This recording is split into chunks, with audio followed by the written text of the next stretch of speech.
Magandang araw mga kaibigan. Bigyan natin ng reaction, opinion itong post, One TV Philippines. Title, Mali ang Natanungan.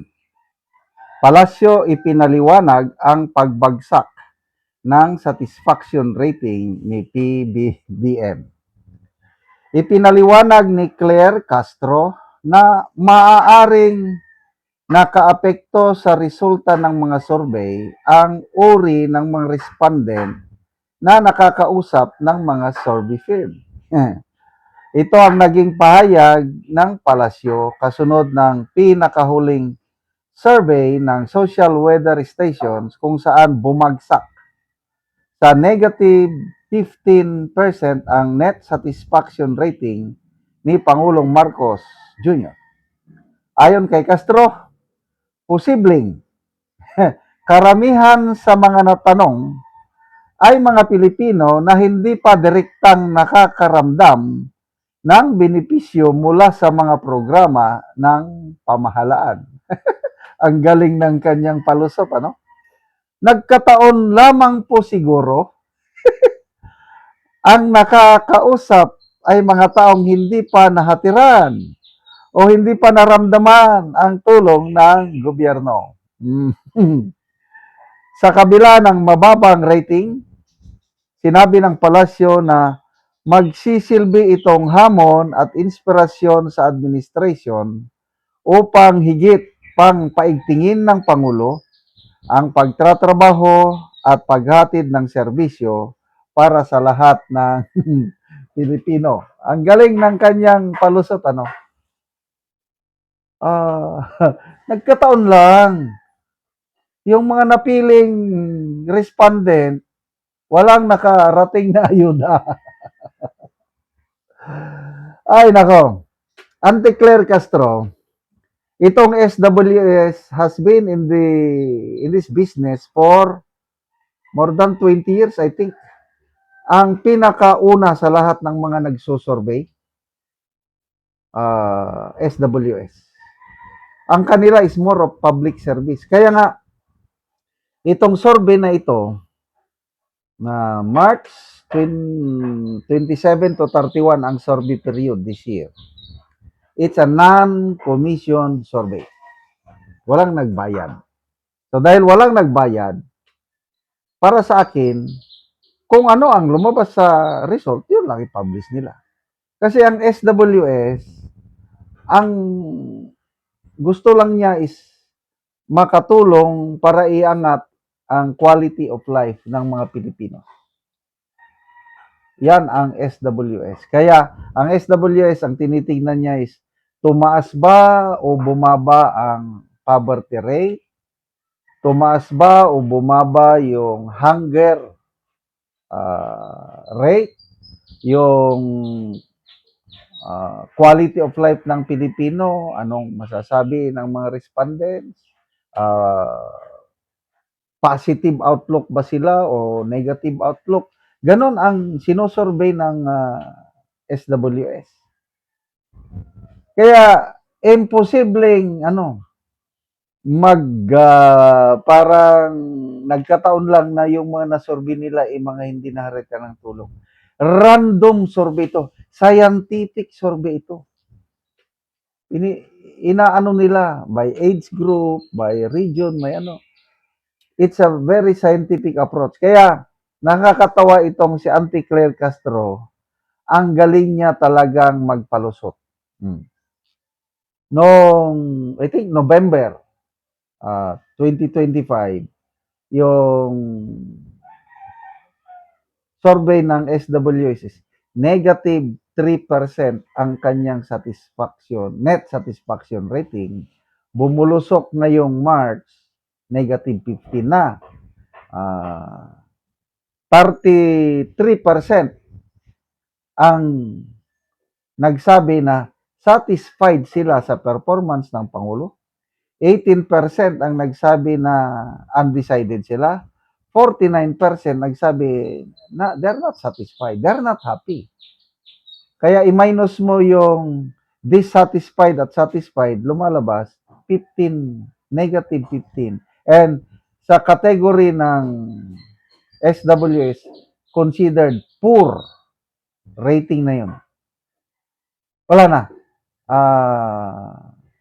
Bagsak na talaga ang imahe ng Pangulo sa taong bayan. Bakit?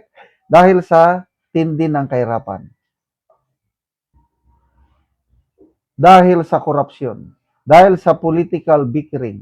Ang daming dahilan kung bakit ma-dissatisfied ang lalo na sa Mindanao. Across all regions, bumaba ang Pangulo.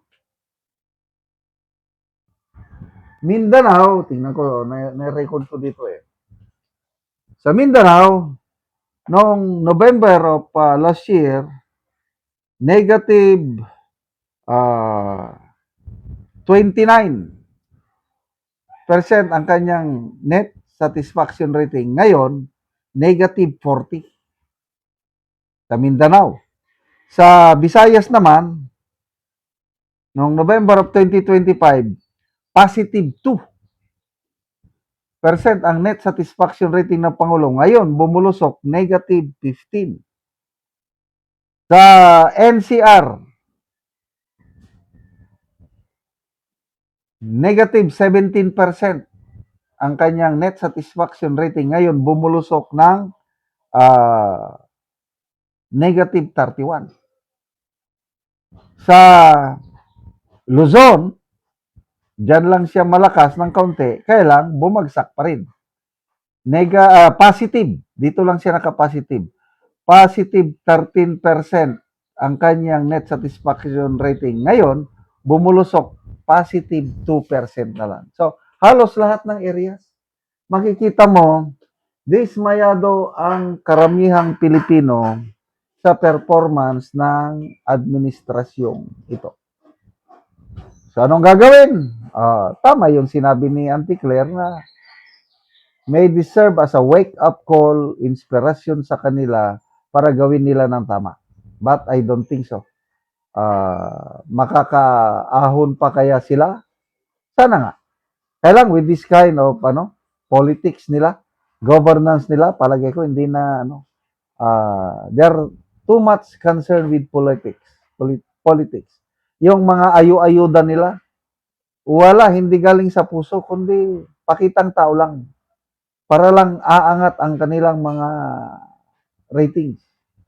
Kaya wala na akong pag-asa sa administrasyong ito. Salamat mga kaibigan sa inyong pagsubaybay sa channel nito. Nakakatulong kayo ng malaki sa tribong talanding ng Bukidnon dahil ang sweldo natin sa channel nito is pantulong po sa tribo. Namimigay tayo ng libreng yero at pako para makapagpatayo sila ng mas maayos na tirahan. Panoorin nyo ang video na ito. Diri sa ipatindog nga balay sa natabangan og yero. So mao na ni ang iyang balay nga pagaatupan karon. Og mao na ni ang yero nga nahatag natabang sa ilaha nga ilang pag-iatop.